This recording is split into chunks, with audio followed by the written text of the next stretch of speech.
Everton, ce n'est pas forcément le club de première ligue le plus connu. Ce n'est pas forcément le club qui a le même budget qu'un Liverpool, Manchester United ou Manchester City, mais qui essaye quand même d'exister en première ligue, qui essaye d'avoir un projet cohérent, un système de jeu bien en place et de donner toutes les cartes en main à Carlo Ancelotti.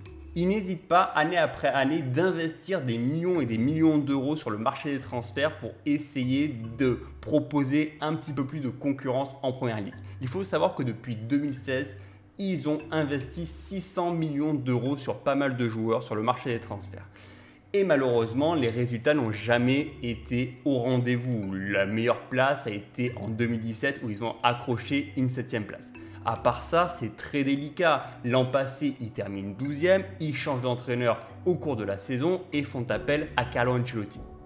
Alors l'Italien, on le connaît, il a l'expérience des grands rendez-vous et ça a été un choix assez surprenant pour lui de rejoindre le club de Everton. Pourtant, le bilan est plus qu'honorable. Il a quand même 8 victoires et 6 matchs nuls en un petit peu plus de 20 matchs. Donc c'est très intéressant et je pense que c'est dans cette lancée-là que Everton veut continuer et poursuivre son projet.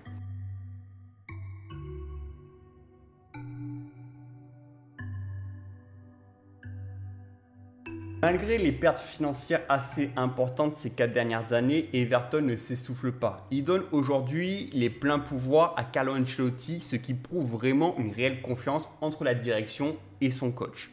On sait que le départ de l'été dernier de Gueye pour le Paris Saint-Germain a été très délicat à compenser. On a vu très bien que Everton a eu des problèmes au milieu de terrain. Ils n'ont pas réussi à avoir le même volume de jeu. On a vu un capitaine Sigurdsson qui a eu du mal à vraiment entretenir ce milieu de terrain et il a dû occuper plusieurs rôles en même temps et ça a vraiment eu un impact sur son efficacité. Everton a bien compris qu'il fallait donc recruter dans ce secteur de jeu pour vraiment étoffer, pour vraiment assurer ses transitions offensives avec un milieu de terrain complémentaire. Carlo Ancelotti veut donc faire confiance à des joueurs qu'il a entraînés précédemment. On parle d'abord de James Rodriguez qui a donc signé un contrat récemment et qui a eu du mal à s'imposer dans le vestiaire du Real Madrid. On parle également de Haaland qui lui était attendu du côté du Paris en 2018 ou 2019, qui a un profil un petit peu plus de milieu récupérateur, un profil de joueur qui est capable d'évoluer balle au pied et de faire des différences en un contre un. Ils ont également recruté Abdoulaye Doucouré qui lui évoluait à Watford l'an passé et qui est également un profil très offensif. Alors je trouve que c'est un pari quand même de faire confiance à deux joueurs trentenaires qui n'ont pas réalisé leur meilleure saison 2019-2020 l'an passé avec leurs clubs respectifs, qui vont donc devoir se racheter à Everton en première ligue. Les deux joueurs vont donc découvrir ce nouveau championnat qui est assez physique quand même. Je pense que quand tu recrutes ce genre de profil, ça veut dire que tu veux des résultats immédiatement. Ça veut dire que tu as un projet de jeu qui t'impose de jouer directement et qui en fin de saison doit tout donner pour aller accrocher une place européenne. Donc j'espère que ces deux joueurs ne sont pas has-been et qu'ils auront toutes les cartes en main pour démontrer leur qualité qu'ils avaient eues lors de leurs plus belles années entre 2012, 2013, 2014, lorsque les deux joueurs étaient vraiment au top de leur carrière. Carlo Ancelotti a toujours privilégié une formation en 4-4-2, une formation qui est capable d'évoluer aussi en 4-2-2-2 et pourquoi pas aussi dans les phases offensives en 2-4-4. Bon, ça c'est quand même un petit peu plus rare. L'arrivée d'un James avec un profil beaucoup plus offensif va faire du bien au Toffees parce que c'est un joueur qui est capable aussi bien d'évoluer dans l'axe que sur le côté droit, qui est capable de par sa vision de jeu de décaler d'un côté comme d'un autre. Donc c'est très intéressant à le voir évoluer dans les phases de transition offensive. Ensuite, devant, tu as l'efficacité d'un Richarlison et d'un Calvert-Lewin qui ont marqué 13 buts l'an passé en Première Ligue et qui sont deux joueurs très complémentaires. Ensuite, au milieu de terrain, tu as donc cette ligne de 4 qui permet d'étendre le jeu sur toute la largeur et de pourquoi pas resserrer les lignes pour leur adversaire.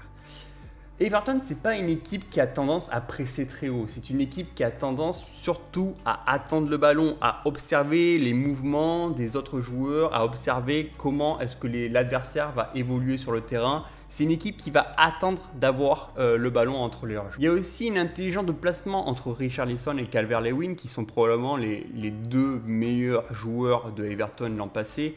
Quand un est un petit peu plus en retrait, l'autre est capable d'évoluer un petit peu plus en avançante. Et c'est ça, ce petit décalage entre les deux qui vraiment fait différence. On sent qu'ils sont capables de remonter le ballon très haut. Et si Calvert-Lewin se place en milieu offensif, et ben Richarlison peut prendre la profondeur et lui être capable d'aller planter son but. La star cette année, c'est probablement l'un des meilleurs joueurs de ces 2-3 dernières saisons du côté de Everton. C'est bien entendu le Brésilien Richarlison qui lui est capable en fait d'utiliser sa vitesse, qui est capable de jouer dans l'axe, qui est capable de jouer sur le côté et qui peut prendre la profondeur pour justement prendre à revers la défense et aller marquer des buts. C'est un joueur qui essaye de monter, qui essaye de grimper un petit peu plus en maturité et qui fait pas mal de différences. On sait que beaucoup d'adversaires ont un œil sur lui pour voir dans quelle disposition, dans quel mouvement il va s'adapter à un nouvel système de jeu.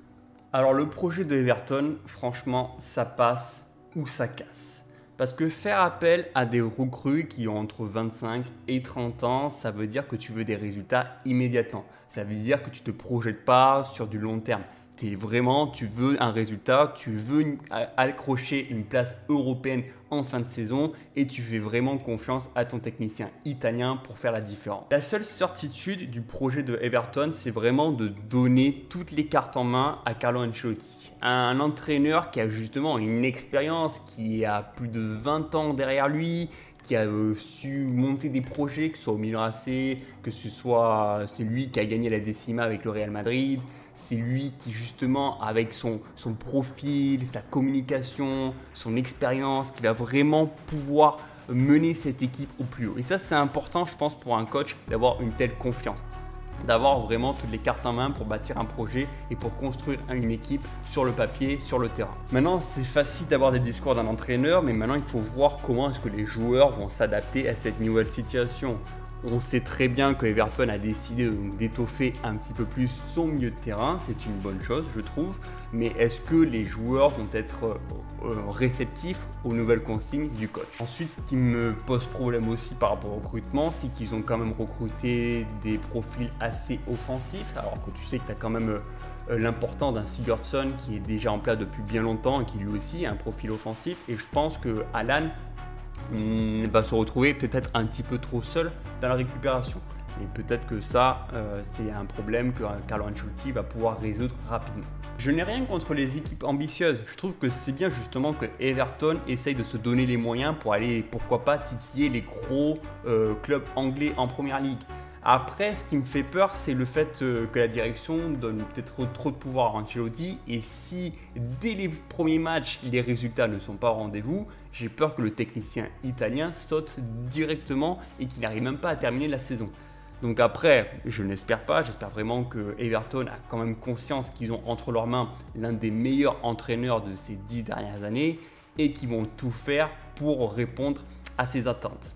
Donc voilà, n'hésitez pas à me dire dans les commentaires ce que vous pensez de cette équipe d'Everton. Je trouve qu'ils ont eu un recrutement assez intéressant, assez surprenant, assez risqué aussi. Mais je pense qu'ils ont les cartes en main pour pourquoi pas aller chercher cette place d'Europa League.